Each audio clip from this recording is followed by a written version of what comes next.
Candace Renee Dias nasceu no segundo semestre de 1993 no estado norte-americano do Kentucky, onde passou a sua infância e adolescência ao lado dos seus pais, Rowena e Timothy, em um lar bastante conturbado e cheio de desentendimentos. A verdade é que desde pequena a Candace enfrentou uma infância muito turbulenta. Seus pais parece que tinham se unido apenas por conta dos filhos, porque eram totalmente incompatíveis. Não conseguiam se entender, estavam sempre brigando sobre tudo. Enfim, o casal nunca foi capaz de viver sequer um dia em paz. O tempo foi passando e quando a menina estava com 4 para 5 anos de vida, ela foi deixada sob os cuidados da sua avó materna, uma alcoólatra que lutava sem sucesso contra o vício. E em poucas semanas algo horrível aconteceu com a pequena Candace. Era uma tarde de verão quente e muito abafada, quando a sua avó, totalmente embriagada, absolutamente distraída e descuidada, acabou adormecendo na frente da TV com um cigarro aceso. Em questão assim, gente, de minutos mesmo, a pequena residência foi totalmente consumida pelas chamas. Como eu acabei de dizer, a garotinha tinha menos de 5 anos de idade e ficou presa no fogo, cercada pela fumaça e tomada pelo pânico. Em meio aos gritos da menina e aos estalos da madeira ardendo em fogo, a avó acordou de sobressalto e correu até uma janela, conseguindo sair da casa bem rapidinho.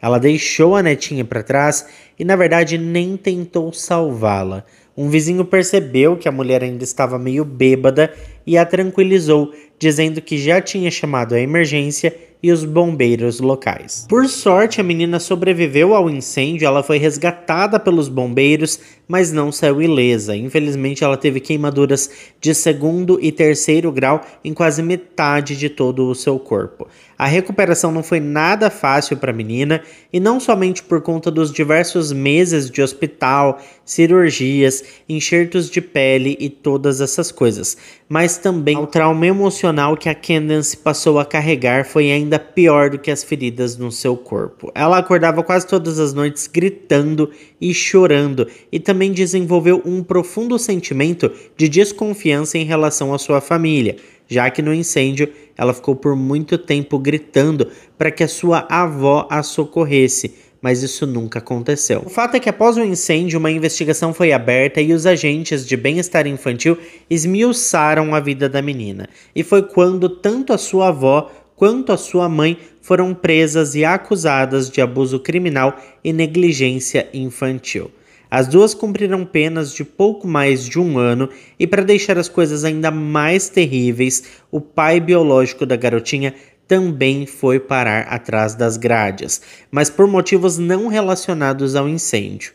Por fim, a Candace foi colocada sob os cuidados de um parente distante e as suas chances de ter um futuro melhor pareciam completamente nulas. Mas então parece que o destino sorriu para a garota. Quase 3 anos se passaram e quando ela estava com 7 anos de idade, a Candace passou a acreditar em dias melhores quando foi adotada por uma simpática mulher chamada Cynthia Dias. Ela era muito simpática e parecia mesmo se preocupar com a garota. E de fato, daqui para frente, a vida da garota começou a tomar um rumo mais estável e bastante próximo da normalidade. Embora a gente já saiba que os traumas emocionais demoram anos para se curar ou às vezes nem se curam. Mas pelo menos agora a garota tinha uma família que realmente se importava com ela. E com isso, gente, nós vamos avançar para o ano de 2012, quando a Candace estava com 19 anos e sua família adotiva decidiu se mudar para Detroit, no Michigan.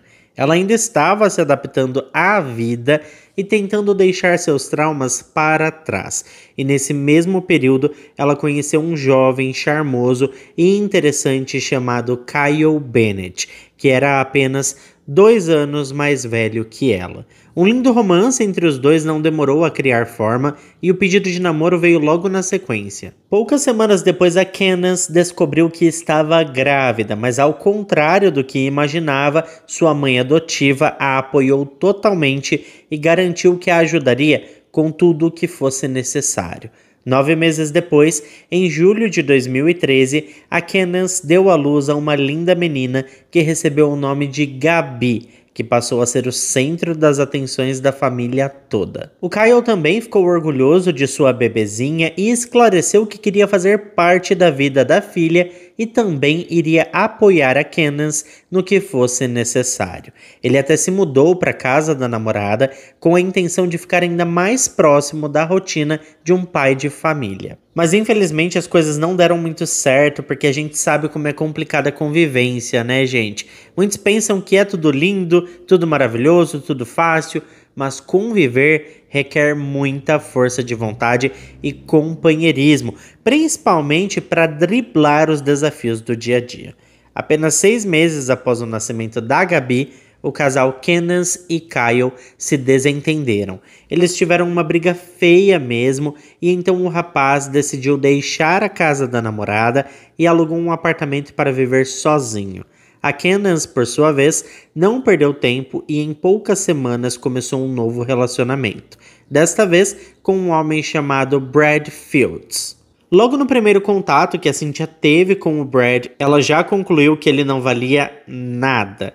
A mulher esperou o rapaz ir embora e conversou com a Candace. Ela alertou a garota de que o seu novo namorado não era flor que se cheire, mas a filha rebateu dizendo que a mãe era preconceituosa, maldosa, intolerante e que estava exagerando. E é justamente aqui que as coisas começaram a ficar sombrias, viu, minha gente? O Brad tinha um histórico de problemas com a lei e, pelo que se sabia, ele era um homem bastante violento e totalmente abusivo. Mesmo assim, a Candace parecia estar com pressa em arrumar um novo parceiro e parecia não se importar com os riscos que isso poderia representar para sua filhinha. E como vocês já devem estar imaginando, daqui para frente foi só ladeira abaixo. O que viria a seguir seria uma série de decisões que poderiam impactar não apenas a vida da Candace, mas a Gabi também. Na primeira semana, o novo casal parecia viver uma linda história de amor, como se os contos de fadas fossem reais. A mulher estava tão focada em seu novo amor que acabou deixando a sua bebê de lado, e foi a Cynthia quem passou a cuidar da Gabi. Além de não dar mais atenção para a menina, a Candace passou a sair para bares e baladas com o seu namorado Brad quase todos os dias. Às vezes eles iam a festas na casa de amigos do Brad e voltavam para casa depois de 2 ou 3 dias de muita farra. E eu não estou aqui dizendo que pais de filhos pequenos não possam sair para se socializar com amigos, não possam viver a vida, enfim, não estou falando nada disso. Todos têm o direito de sair e se divertir, mas as responsabilidades existem e elas precisam ser levadas a sério, porque tudo na vida é uma questão de equilíbrio. Mas a Candace mudou totalmente a sua cabeça, ela saía e não falava mais para Cynthia quais eram os seus planos, que dia ela voltaria para casa, não dava nenhuma satisfação e basicamente jogou a responsabilidade de criar a bebê para cima da sua mãe adotiva. A verdade é que a Cynthia passou a assumir o papel de mãe em tempo integral. Ela cuidava da Gabi como se fosse a sua própria filha, alimentava, limpava, colocava para dormir e até levava às consultas médicas. A Candace, por outro lado, estava focada apenas em viver a vida ao lado do seu namorado Brad loucamente, tá? Ele parecia assim ser o centro do universo para ela e os dois estavam tipo, uhul, vamos nos divertir, somos jovens e não temos nada para nos preocupar. Só que não era isso, né? Ela tinha uma filha para se preocupar, só que ela não dava a mínima para a menina. Bom, de repente a Candace afirmou que era infeliz naquela casa, com aquela vida, e decidiu se mudar para a casa do Brad, deixando a sua filha Gabi para trás, é óbvio, né? Sob os cuidados da avó. No entanto, gente, a vida que ela passou a levar com o Brad não era nada do que ela havia imaginado. Ela logo percebeu que tudo o que sempre sonhou viver com o Brad era apenas um castelo de areia que morava em sua imaginação infantil e delirante. Tudo era muito frágil, sabe, naquele relacionamento. Assim que ela se mudou para o trailer do Brad, o homem começou a mostrar o seu verdadeiro lado sombrio. Sem a supervisão e autoridade da Cynthia, ele começou a abusar fisicamente da Candace, como já havia feito com suas parceiras anteriores. Os vizinhos logo perceberam que algo estava errado, os gritos e barulhos vindos daquele trailer eram impossíveis de ignorar e, como sempre acontece nestes casos, mesmo com os sinais visíveis de abuso, nenhum dos vizinhos se atreveu a chamar a polícia ou intervir naquela situação. Com o tempo, a personalidade vibrante da Candace foi se esvaindo. Ela caminhava pelas ruas com a cabeça baixa, aparentemente envergonhada e evitando o olhar de qualquer um.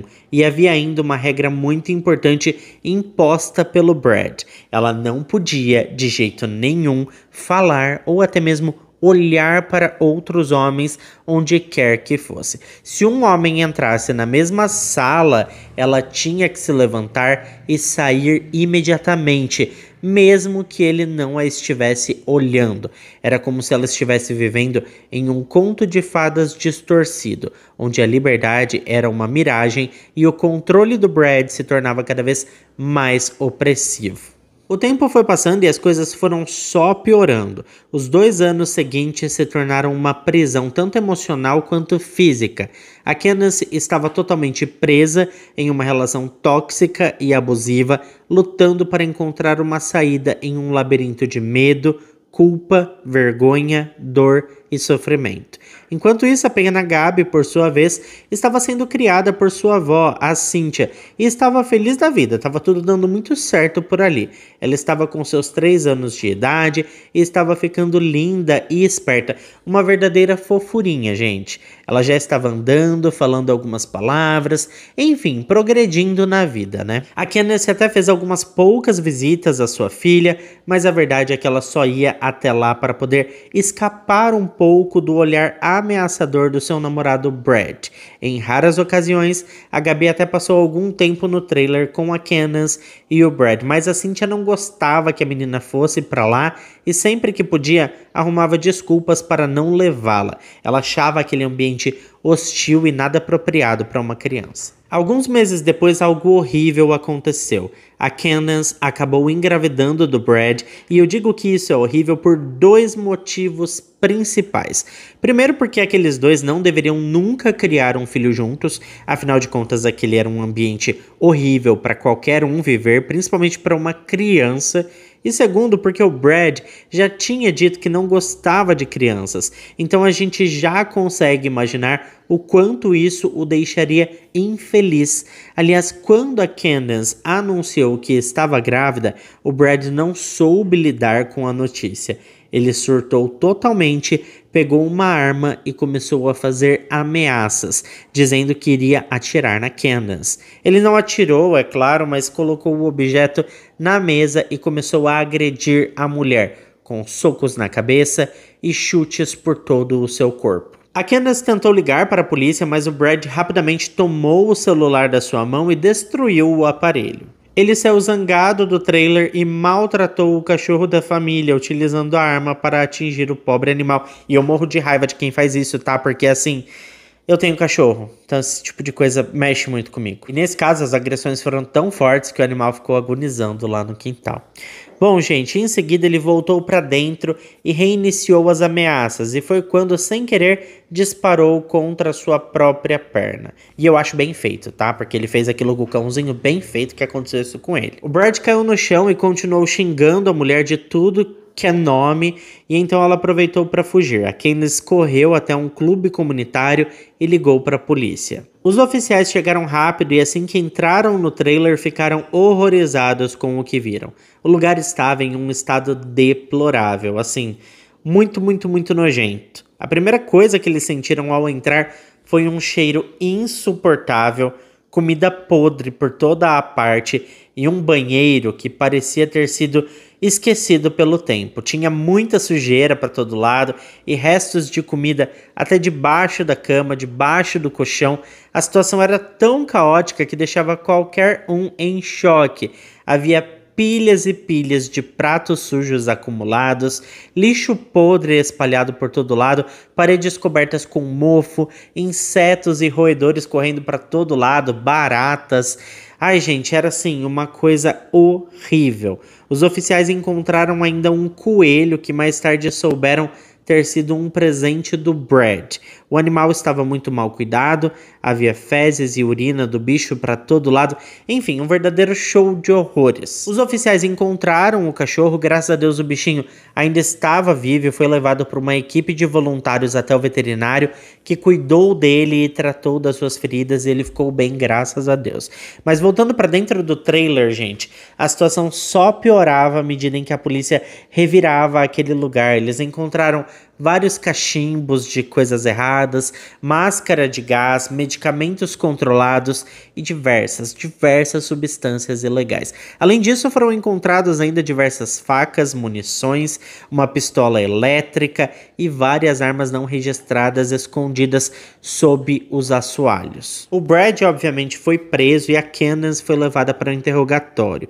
Curiosamente, ela alegou que o Brad sofria de esquizofrenia e que isso explicava o seu surto, mas não deu mais detalhes. Depois de um tempo, a polícia a liberou, assim como o Brad, mas deixaram avisado que as investigações seguiriam em frente. 3 dias depois, a Candace voltou à delegacia, decidida a retirar todas as acusações contra o homem. Era evidente que o Brad tinha convencido a namorada a fazer isso e, para piorar a situação, ela confessou ainda que as armas sem registro eram suas e não do Brad. Com isso, ela acabou sendo acusada de crime, mas como era ré primária, recebeu apenas 2 anos de liberdade condicional. Já o Brad se beneficiou totalmente das confissões da sua namorada e acabou escapando dessa assim, muito esperto o cara, jogou tudo pra mulher e se safou. O tempo passou, gente, e em dezembro de 2016, a Candace deu à luz a uma menina que recebeu o nome de Zoe, que voltou com ela para aquela casa imunda onde morava com o Brad. A residência continuava uma verdadeira bagunça, cheia de lixo e restos de comida, e então 10 meses depois, uma outra coisa aconteceu. Nessa altura, pessoal, a Gabi tinha completado 4 anos e continuava vivendo com a sua avó, a Cynthia. Ela estava feliz, saudável e totalmente longe da influência ruim da sua mãe. A Cynthia cuidava muito bem da Gabi, proporcionando a ela uma vida cheia de estabilidade. Mas então houve um probleminha. A Gabi precisava se matricular na pré-escola e como a Cynthia não era sua guardiã legal, não podia fazer isso. E assim, em setembro de 2017, a Gabi foi forçada a se mudar para a casa da mãe e do seu namorado, o Brad. Que obviamente, gente, não era uma boa ideia, né? A Cynthia sempre amou e cuidou da menina, mas de repente se viu impotente diante das duras regras do Estado. O que a Cynthia mais queria era manter a Gabi em sua casa, mas devido a toda a burocracia, ela não pôde fazer isso. E por fim, assim que a Gabi chegou ao seu novo lar, se é que podemos chamar de lar, o ambiente rapidamente se transformou em um verdadeiro campo de batalha, um verdadeiro inferno na Terra. A Candace e o Brad não tardaram a mostrar para a Gabi que ela não era bem-vinda, porque agora eles já tinham uma outra filha. A Gabi começou a sofrer punições severas por erros infantis comuns. O Brad e a Candace a isolavam em seu quarto, deixavam a menina sozinha por horas e até mesmo começaram a privá-la de comida. Com o tempo, a menina começou a emagrecer rapidamente e o que era um simples erro infantil se transformou em um ciclo de punições cruéis e severas. Eles a forçavam a tomar banhos frios e em um momento de total desumanidade chegaram a submetê-la a banhos com gelo. O ambiente que deveria ser seguro e acolhedor rapidamente se tornou um verdadeiro caos. O abuso físico começou a se manifestar e embora muitas pessoas pensassem que o Brad era ali o principal responsável, a Candace estava longe de ser uma espectadora passiva que só assistia aquilo tudo. Ela não apenas incentivava o comportamento abusivo, mas também participava dele. Em mensagens trocadas entre o casal, era possível ver a crueldade se desenrolando. Com o tempo, a Gabi começou a sofrer problemas físicos e emocionais. A situação se agravou e os castigos se tornaram cada vez mais severos, criando um ciclo vicioso de punição e trauma. Enquanto isso, a Cynthia, a avó amorosa, tentava desesperadamente manter contato com a sua querida neta.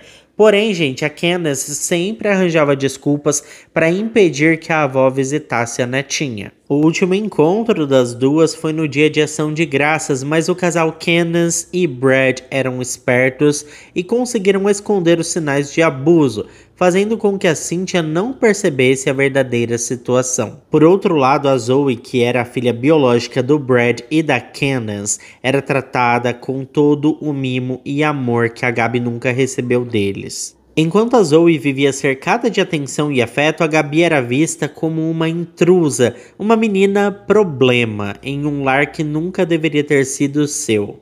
Então agora nós chegamos em dezembro de 2017. Nessa altura, a Gabi estava praticamente vivendo em total isolamento. A Candace e o Brad até instalaram uma câmera de segurança no quarto dela para monitorá-la, para que não precisassem entrar e ela ficasse ainda mais isolada. Vale lembrar que a Gabi não tinha nem mesmo um colchão para dormir. Ela foi forçada a dormir no chão e já tinha se acostumado com isso. Em algumas ocasiões ela era obrigada a usar um saco de lixo como roupa. E eu fico imaginando como deveria ser isso nos dias de frio, né, gente? A Gabi passava horas, até dias, isolada em seu quarto, vestindo um saco de lixo naquele frio, dormindo no chão. É assim, inimaginável, né, tudo que essa menina passou. No final de dezembro de 2017, apenas 3 meses após a Gabi ter se mudado, as coisas fugiram totalmente do controle. Era véspera de Ano Novo, de 2018, quando Brad e a Candace estavam furiosos com a Gabi, acusando-a de ser uma menina desobediente e desrespeitosa. Dessa vez, a Candace elevou os maus-tratos a um outro nível. Ela decidiu que os banhos gelados não eram mais castigo suficiente, então decidiu fazer o inverso. Ela deu um banho escaldante na menina. Até difícil de falar, mas assim, a Gabi foi forçada a entrar em uma banheira com água fervendo. Em questão de segundos, ela já estava sofrendo com queimaduras severas.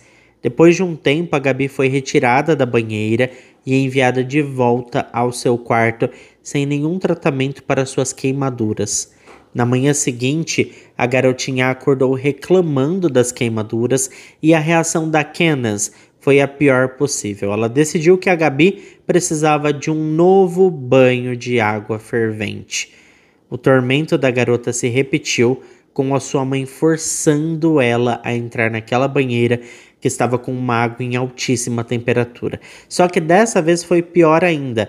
A Candace começou a esfregar as queimaduras que apareciam na pele da Gabi como se estivesse limpando algo. A verdade é que ela estava apenas destruindo a pele da filha, que começou a basicamente derreter devido à temperatura da água, sabe?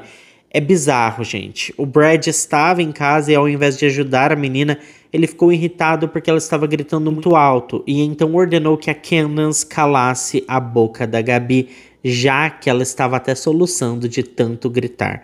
A mãe então tapou a boca da filha, começou a puxar os seus cabelos, que naturalmente começaram a desprender do couro cabeludo até por conta da temperatura da água que estava ali, sabe?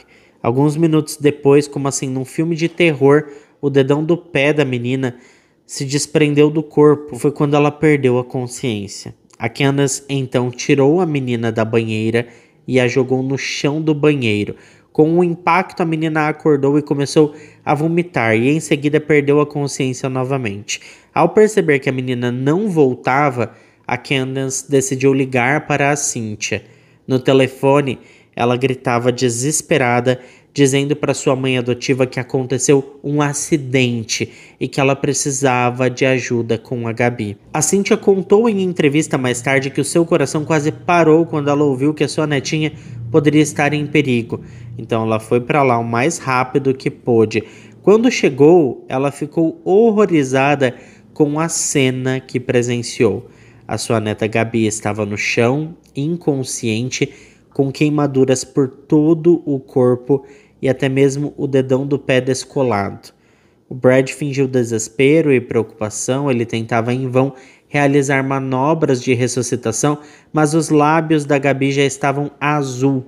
A Cynthia, desesperada, pediu a Candace que ligasse para a emergência. Serviços de emergência chegaram rapidamente e transportaram a Gabi para o hospital. Eles fizeram, gente, todo o possível. CPR, cirurgias, tudo que podiam para salvar a garotinha. Mas infelizmente as feridas eram muito graves. A Gabi não apenas estava com queimaduras, mas também havia sofrido falta de oxigênio e estava em choque séptico. O resultado, gente, é que a pequena Gabi, de apenas 4 anos de idade, foi enfim anunciada oficialmente morta.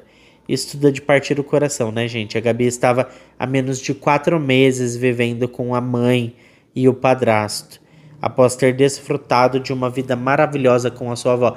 E assim, não dá pra imaginar como que uma mãe faz isso com uma filha. Ela viu tudo aquilo, ela viu a filha.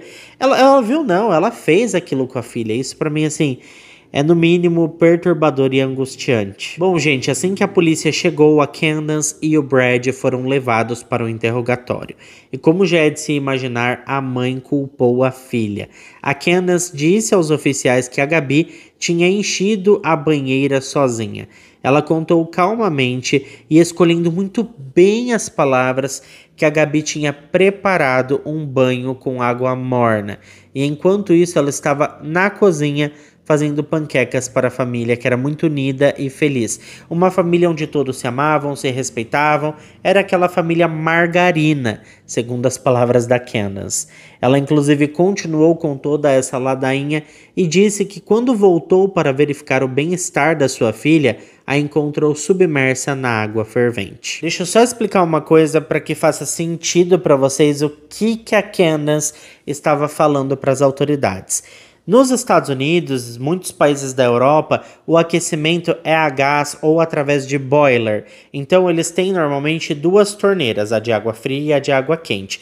A de água quente, pessoal, é extremamente fervente e você tem que temperar a água. Então o que a Gabi estava querendo dizer ali para os oficiais era que enquanto ela preparava as panquecas, a sua filha provavelmente abriu a torneira de água fervente e fechou a torneira de água fria. E dessa forma, a água da banheira ficou pelando, sem que ela tivesse nada a ver com isso. Deu para entender? Só que para os oficiais, logo de cara, eles perceberam que algo estava fora do lugar, porque uma menina de 4 anos fazer isso parecia improvável e aquela história parecia absurda demais, mas a Candace jurava que era a verdade. No entanto, a investigação revelou um cenário muito diferente. Ao examinar a banheira, os peritos encontraram restos de carne humana e até o dedão do pé da Gabi. E mais chocante ainda, a autópsia revelou que não havia água nos pulmões da garotinha, indicando que ela não tinha se afogado, como a Candace continuava alegando o tempo todo. O que realmente aconteceu foi um bloqueio das vias aéreas, possivelmente causado por uma mão. A polícia logo percebeu que isso não era um acidente, mas então apareceu o primeiro problema. Após o interrogatório, a Candace e o Brad foram liberados, mas sabendo que estavam em apuros, eles decidiram fugir. Eles abandonaram a filha de 1 ano, a Zoe, e se tornaram fugitivos da lei. Uma caçada nacional foi iniciada, com familiares e amigos implorando para que eles se entregassem. Por fim, 8 dias após o assassinato da Gabi, a sorte deles acabou. Eles foram parados por uma simples violação de trânsito e então foram presos. Eles estavam escondidos na Geórgia, gente. Os dois enfrentaram acusações de homicídio em 1º grau e de abuso infantil. A Candace logo percebeu que não havia como escapar, então aceitou um acordo de culpa, enquanto o Brad insistia em sua total inocência e foi a julgamento. Os advogados da Candace exigiram que ela passasse por testes psiquiátricos e a juíza do caso, uma senhora chamada Vonda Evans, determinou que ela passasse então pelas avaliações. Os defensores alegaram que ela teve um passado difícil, mas os psiquiatras atestaram que ela agiu conscientemente e por livre e espontânea vontade. A juíza Vonda disse em sessão no tribunal que o passado conturbado dela não justificava para ela torturar uma pequena garotinha de apenas 4 anos de idade. Por fim, em janeiro de 2019, a Candace, de 25 anos de idade, foi sentenciada a 60 anos de prisão, com um mínimo de 30 anos para tentativa de liberdade condicional. Os advogados do Brad tentaram convencer o júri de que o homem apenas assistiu aos maus tratos, mas nunca participou ativamente de nada.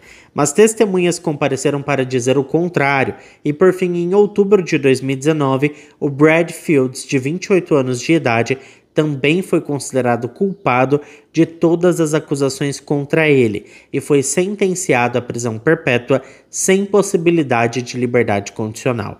O que aconteceu com a Gabi foi assim de uma crueldade inimaginável. Os investigadores ficaram horrorizados com tamanha maldade e o médico legista afirmou que esse foi o pior caso de crueldade infantil dos últimos 30 anos que ele se lembrava em toda a região do estado do Michigan. Esses monstros não apenas tiraram a vida de uma menina inocente, mas também abandonaram outra criança, a Zoe, sem pensar duas vezes. E por falar nela, a Zoe foi colocada em um lar adotivo, mas infelizmente crescerá sabendo que seus pais abandonaram ela depois de tirar a vida da sua irmã mais velha. Então, desde nova, o tribunal recomendou assistência psicológica para a menina. Afinal de contas, né, gente, ela não tem culpa dos seus pais serem dois monstros e ela mesma escreverá o seu próprio futuro e não precisa que essa sombra do seu pai e da sua mãe reflita na sua vida lá na frente. Esse caso para mim foi assim difícil de contar, vocês sempre me perguntam qual foi o pior caso que eu já contei, qual foi o mais difícil. E olha, de verdade, esse está lá no topo, tá? No top 3, esse caso entra no meu top 3. Qualquer dia eu vou falar para vocês quais foram os 3 casos que mais me chocaram. Se vocês quiserem que eu fale, comenta aqui embaixo que no próximo vídeo eu conto para vocês os 3 piores casos para mim. Gente, é muita doideira, né? Mas muito obrigado a quem ficou até aqui comigo. Se ficou até aqui, não esquece de deixar o seu like que ajuda muito na divulgação do canal. Eu fico por aqui, um beijo para todos vocês e até o próximo vídeo.